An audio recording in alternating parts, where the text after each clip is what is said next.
Hello વિદ્યાર્થી મિત્રો, આજે આપણે એન્જિનિયરિંગ ડ્રોઈંગ સબ્જેક્ટમાં જિયોમેટ્રિક કન્સ્ટ્રક્શન ચેપ્ટર શીખવાના છીએ કે જેમાં આજે આપણે આપેલા માપના ખૂણાના કોણ માપકની મદદ વગર એક સરખા બે ભાગ કેવી રીતે કરી શકાય તે શીખીશું।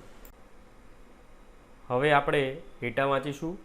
Draw A angle PQR 75 degree using protractor and bisect it with the help of compass।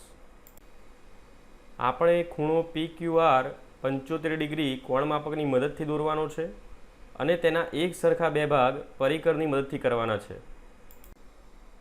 હવે ફૂટપટ્ટીની મદદથી કોઈપણ લંબાઈની હોરિઝોન્ટલ લાઇન દોરો અને તેના બંને છેડાનું નામ વારાફરતી પોઈન્ટ Q અને પોઈન્ટ R આપો।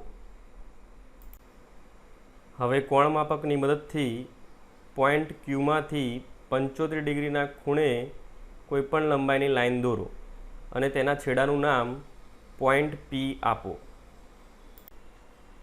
તેમજ ખૂણો PQR 75 ડિગ્રી દર્શાવો। હવે પરિકરમાં કોઈપણ માપ ત્રિજ્યા તરીકે લઈ અને પોઈન્ટ Qને સેન્ટર રાખી એક આર્ક દોરો। જે લાઇન QPને જ્યાં છેદે ત્યાં નામ આપો પોઈન્ટ A અને QR લાઇનને જ્યાં છેદે ત્યાં નામ આપો પોઈન્ટ B। હવે લાઇન QA જેટલું માપ ત્રિજ્યા તરીકે રાખી પરિકરની મદદથી પોઈન્ટ Aને સેન્ટર રાખી ચાપ લગાવો। તે જ માપ વડે પરિકરની મદદથી પોઈન્ટ Bને સેન્ટર રાખી ચાપ લગાવો। બંને ચાપ જ્યાં એકબીજાને છેદે ત્યાં નામ આપી દો પોઈન્ટ M અને ફૂટપટ્ટીની મદદથી પોઈન્ટ Q અને પોઈન્ટ Mમાંથી પસાર થતી લાઇન દોરો। અહીં લાઇન QM એ ખૂણા PQRના એક સરખા બે ભાગ કરે છે।